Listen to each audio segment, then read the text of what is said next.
Good morning, everybody. Thanks for tuning in to another Mindset Check call. Today we have Ivan Casarez on the call and Nathan Wood. Guys, thank you so much for being on the call.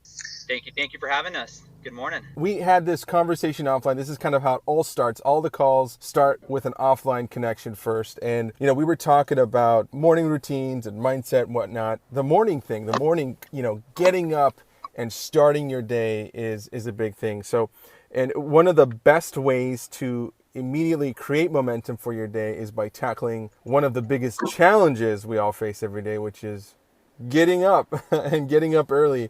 I know some of my friends are morning people and some of them aren't. But by consistently taking action on this often difficult decision, you start to build self-confidence and self-respect. So the question is, so how do we do this? How do we stay there? How do we stay on track? Like I said earlier, we're all different, so we have to find something that works. But I learned a few tricks from Atomic Habits that I wanted to share with you guys and get your thoughts on and kind of share how that's probably already a part of your life and how you're implementing maybe similar tactics and similar strategies. But there was two ways that James Clear had mentioned. And have you guys heard of the Habits? No, I haven't.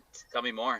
I've heard of it, but I haven't read it. Okay, so super, super good book. I talk about it often because I'm such a big believer in being able to change habits, being able to create a difference in my life by those habits, right? So there are two strategies that I pulled away from the book, and one of them is implementation intention, which basically it sounds very complicated, but all it does is it creates clarity. You take, for example, I will meditate for 20 minutes at 4:30 a.m. in my home gym, for example, right? So there's a behavior, there's a time element, and there's a location. Now that's great. That sounds almost like a goal, right? So I will meditate for 20 minutes at 4:30 in the morning in my home gym. Great. So that's one simple way. All this does is it just creates clarity. What am I trying to achieve?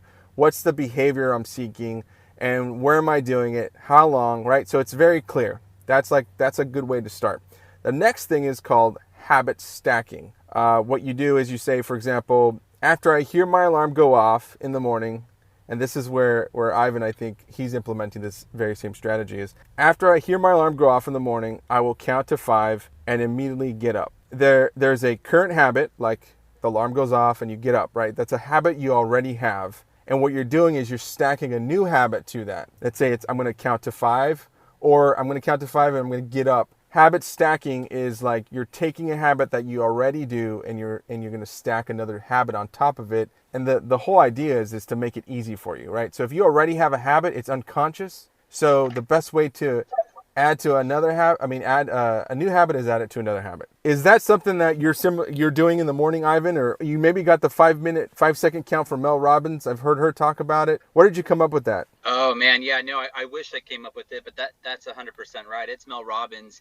There's this quote that I want to read you, and it says every time you choose to do the easy thing instead of the right thing, you are shaping your identity, becoming the type of person who does what is easy rather than what is right. Like the hardest part, I think, for anyone's day is just waking up. I mean, some people are early people, right? For the most part, who doesn't like to sleep in, right? It's comfortable, it's warm, but getting out of bed is hard, especially if you wake up early. And so the 5 second rule is Mel Robbins is, our mind is triggered like a rocket ship, right? 5, 4, 3, 2, 1. And as soon as we hit 1, we take immediate action. You think of an explosion. And so my alarm will go off, 5:25, 5:30. As soon as I count to 1, like both feet are on the ground.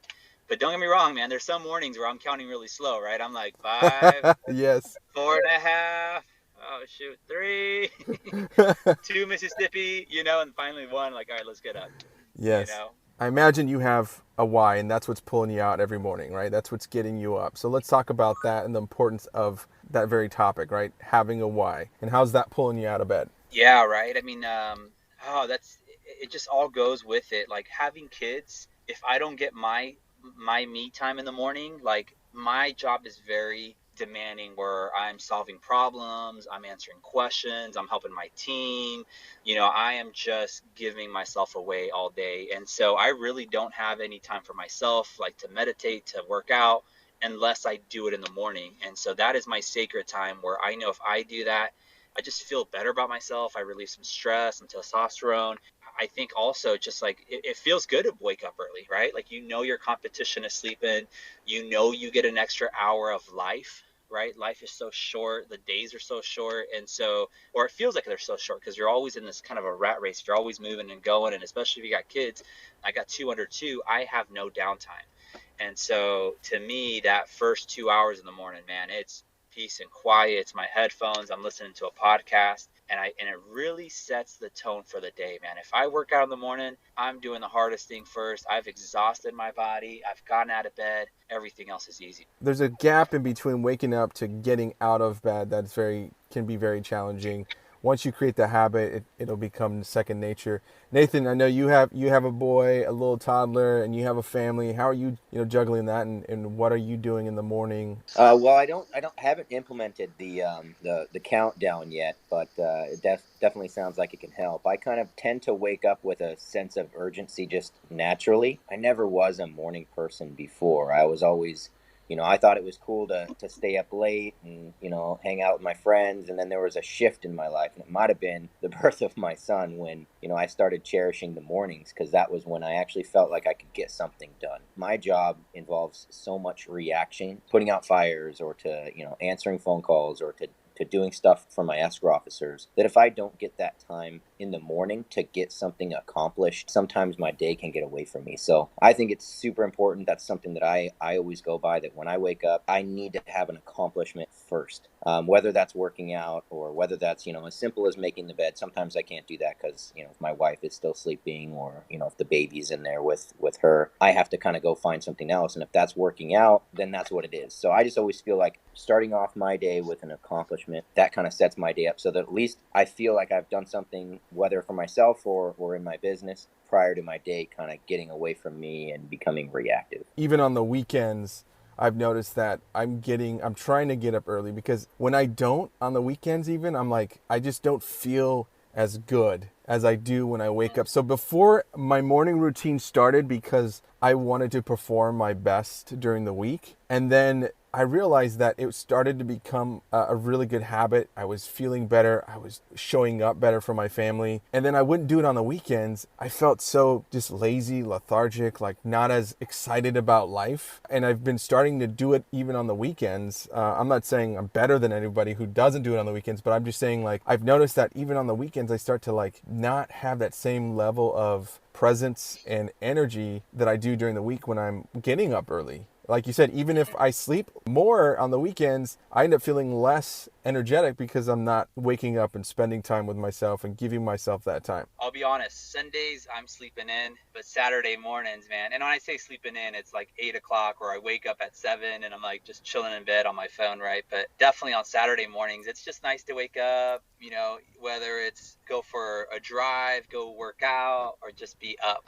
My wife said, "Why are you up on a Saturday so early?" I'm like, "I don't know. My body's just used to it too." Let's say you didn't wake up, or you didn't do it for some reason. Your day's going, in not a direction you're really excited about. How do you shift that? How do you shift your mindset? How do you shift your energy, your direction, your focus from one of negativity to one of positivity? One where you're like, hey, you know what? I had something go negative, go south on this deal, but I need to shift, right? Because if I don't, then it's going to trickle into other parts of my life and other aspects of business. I can tell you that it's easy, but sometimes you do get in a funk, right? If it doesn't matter in 5 years, don't spend more than 5 minutes worrying about it. Sometimes it's easier said than done, but I try to just implement that, where it's like, all right, man, like, what am I stressing about? Like, is this really going to matter? And if it's not, then it's like, all right, everything's going to work out. And I think the longer you're in business, the longer you're doing something, I think a lot of that comes with experience, where like when you first start at something new, like, you freak out at a situation, like, oh my gosh, how is this going to work out? Or like, what if this happens? What if that happens? But as you've been, longer in your,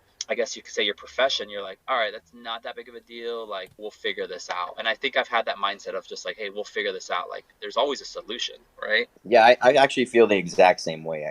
I used to sweat the small stuff. It takes a lot nowadays to keep me in a funk, per se. I've got a lot of people around me that I can borrow confidence from if I need to, which I think is really important to have, to surround yourself with people. And I think with Ivan as well, he's surrounded by an awesome team of professionals that I don't think, Ivan, you can probably attest that they wouldn't really let you have a funk. You'd get into the office and it's just kind of it takes over and everyone's, moving in their positivity or having a good day or whatever it is. So I think surrounding yourself with really solid people they're also ambitious and driving, and I think that in and of itself can pull you or not even allow you to get yourself into a funk. I think we're all leaders in whatever it is that we do. We might be a leader in our household, right? We're the father figure. We might lead a team. We might lead a Bible study group or whatever it is that you're into. I think just knowing that people rely on your energy or people look up to you or for guidance, like you can't stay in a funk. People are looking up to you. People are asking for direction. And so sometimes you just got to snap out of it and be like, all right, like what is the real root of this? Why am I stressing out? Why am I freaking out? And, as long as you are putting positive stuff, positive energy, positive, good books, good podcasts in your mind, that's going to just naturally come out. But, if you dwell on it and you're like, you're hanging out with Debbie Downers, then you are going to be a Debbie Downer. Agreed. Yeah, I have to add on that too. I feel like when you're coaching someone, you actually become smarter. If you're having a bad day and someone calls you and they're having a bad day, if you have that leadership mentality, the fact that you're trying to bring them up actually turns you around. It doesn't allow you to be in a funk. You actually have to help you helping them out. Not only does it make you feel good because you're helping someone, but it also kind of turns your own mindset around too. Whatever you do for others, you get back, and some things are immediate, some things take some time or it come from a different source. But I agree, like that's why I love doing this call as well. A lot of people, who are on, they're like, wow, this is so great. Thanks for having me on. This is great what you're doing. But it's like on a, selfish level, this has like helped me. Like I'm just sharing, trying to give people a platform, give people a voice, and then share what I've learned from guests like you guys, because like we're all in it together. If I can share what I do, what you guys share what you do, we're just building each other up, and that's the community, and that's just the energy we're trying to create. That's the beauty. And you're right, starting my day off talking to you guys helps me so much. It helps me to create that momentum. It helps me to say, hey, I'm not alone. People are going through similar stuff. And so connect and contribute and share. I will say Ed Milet, I'm a big follower. And if you haven't heard of him, Google him. He's a great guy. He's got great motivation. Every day he's putting out stuff. And one of the things he talks about is, or he did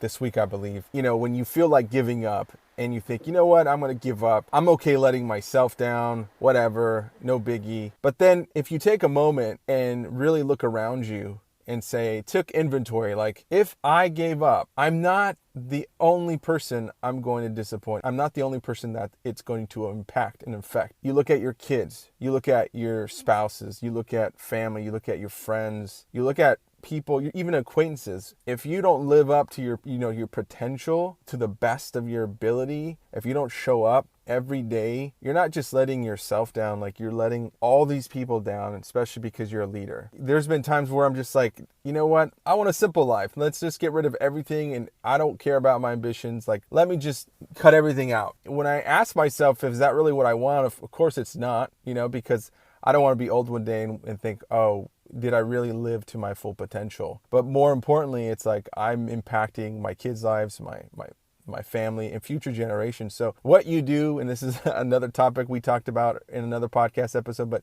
what you do today matters more than you think. I love that. I just listened to that Tim Grover podcast he did with Tim Grover. Oh, I haven't listened to it. How was that? Oh, dude, it is fire.